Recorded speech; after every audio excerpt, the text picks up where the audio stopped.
கடலின் ஆழத்தில் பெருமை மிகுந்த ஒரு திமிங்கலம் வாழ்ந்தது. அது சுயநலமாக சிறிய மீன்களை அச்சுறுத்தி தன்னுடைய சக்தியை காட்டிக் கொண்டிருந்தது. நான் கடலின் ராஜா என்று பெருமைப்பட்ட அந்த திமிங்கலத்திற்கு அடுத்த நாளில் கடலில் பெரிய புயல் வந்து அதை கடலின் அடியில் சிக்க வைத்தது. தன் பெரிய உடலும் வலிமையும் உதவாத நிலையில் திமிங்கலம் மிகவும் பயந்தது. புயலுக்கு பின் சிறிய மீன்கள் திமிங்கலத்தை காப்பாற்ற தயங்கின.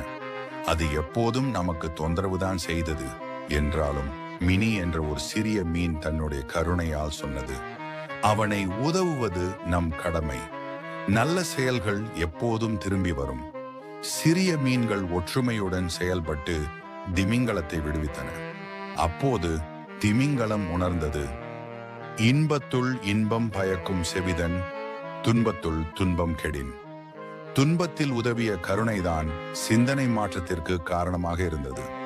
அதன் பிறகு திமிங்கலம் மற்ற உயிர்களுக்கு உதவி செய்யும் நண்பனாக மாறியது.